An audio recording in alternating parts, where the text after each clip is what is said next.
you put into the fucking hamster wheel, the more effort the hamster wheel requires of you. So that's another thing. So like 3 days of light work can feel potentially really fucking itchy to some people. So I get it. You're gonna need to do this all 3 weeks, at least once or twice, just to kind of get the hang of this. So, but anyways, so now after a Sunday recovery, active recovery day, we're gonna have a light to moderate welcome back Monday. What that's gonna do is that's gonna afford us an RPE allotment. And there is no RPE allotment. This is just kind of a guideline rule of thumb for me, because once you get to a place where you're undulating your fucking RPEs anyways, once you get to a place where you understand that you just need to put in the time at the gym, you don't need to put in 3 fucking hours at the gym. You don't need to put in, like, you don't have to hit fucking 315 on a bench press in order to, like, qualify that you are doing stuff at the gym. Anything, sort of thing like that, right? Like, I'm trying to think of all the, like, fucked up mentalities and mindsets that I had, you know? Another good mindset to get away from is the, like, I had a cheat meal, so I'll just sweat it off. It doesn't fucking work like that. So, like, no. But anyways. So, anyways, this RPE 4 to 6 push-pull day that we're going to do, bodyweight push-pull day. Last week we did it on a Tuesday. This week we're going to do it on a Monday. What that's going to allow us is this week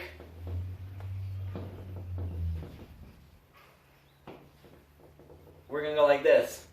We're going to have a moderate push-pull day. Still hitting chest. It's still International Chest Day. Still hitting chest on Monday. We're not at the bench press. We're probably at the dip bar. We're probably on the push-up handles. We're probably at the those little turning knobs, the perfect push-up thing. We're probably on the parallel bars to do either deep push-ups or dips, depending on how tall your parallel bars are.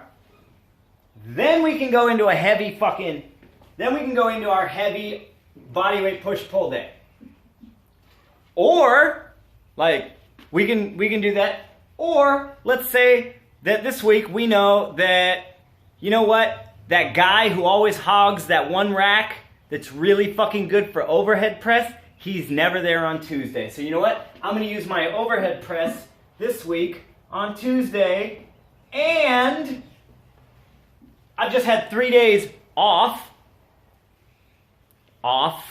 I've had 3 light days, so I've got a lot of energy built up. I got a lot of fucking energy, and I really want to see a nice titty and deltoid pump. You know what? I'm going to OHP up to a fucking 8 today.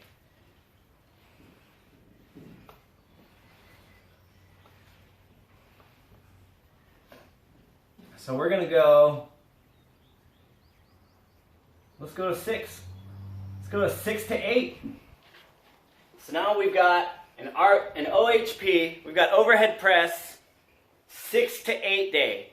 6 to 8? That's almost a fucking max day. Not quite.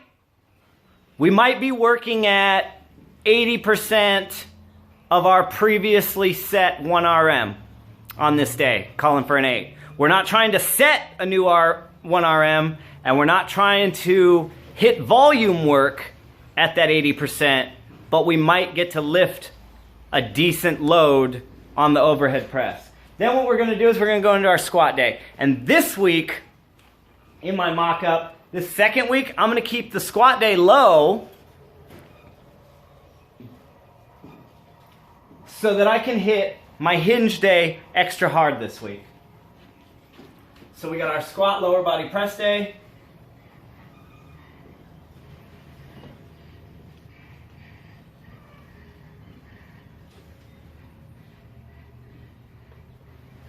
And we're going to drop this back down. We're going to go 4 to 6. So this is a squat volume day. So that's probably going to be sets to 12. Gross. And if it's not sets to 12, it could also be explosive.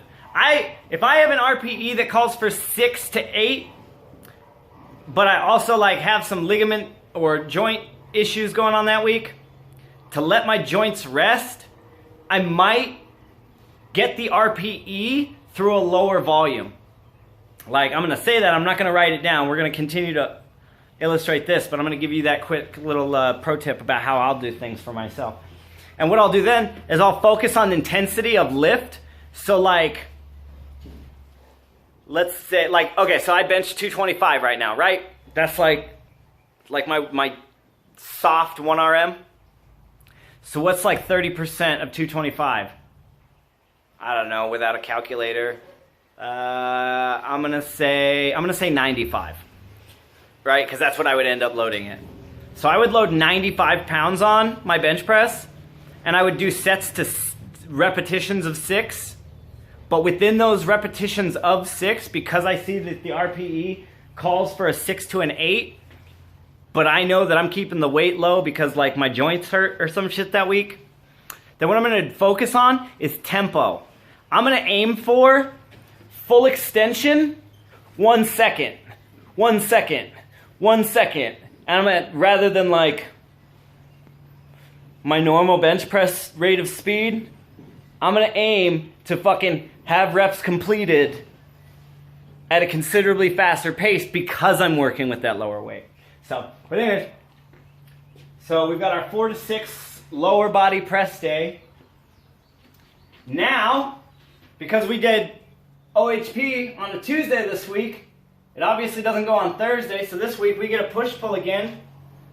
Push-pull after squat day. But again, I kept the RPE for the squat day kind of low this week so that I could put my fucking final bench press of the week up here on my Thursday, still get a decent RPE in, and also after opening my chest up for squats, I'm not still so fucking sore from that I can actually make it through my push day.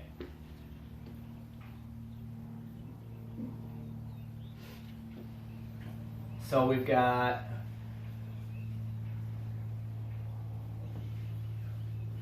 push-pull, decent RPE day, so we're gonna say, I already know that I wanna do deadlifts really heavy this week, so I'm gonna keep it as intense as I can while still keeping it low enough that I've got energy for my deadlifts.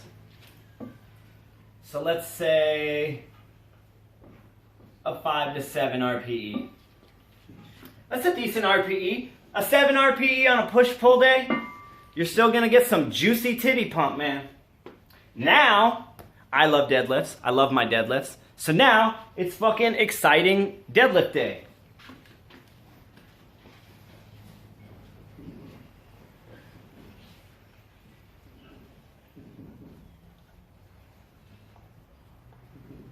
Lower body extension.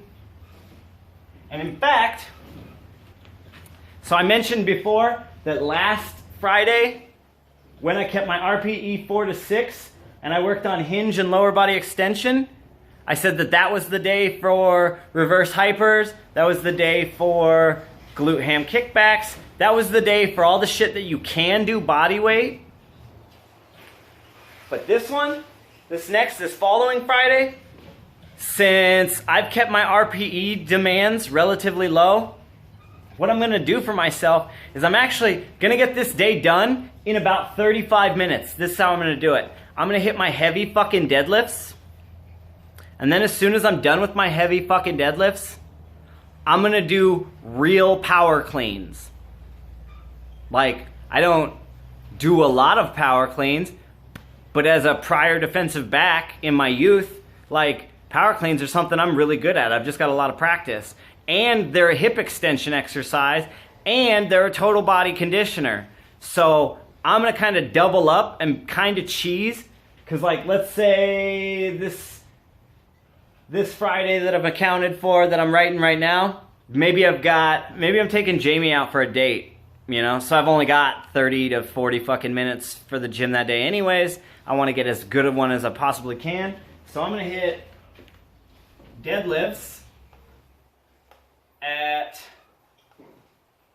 RPE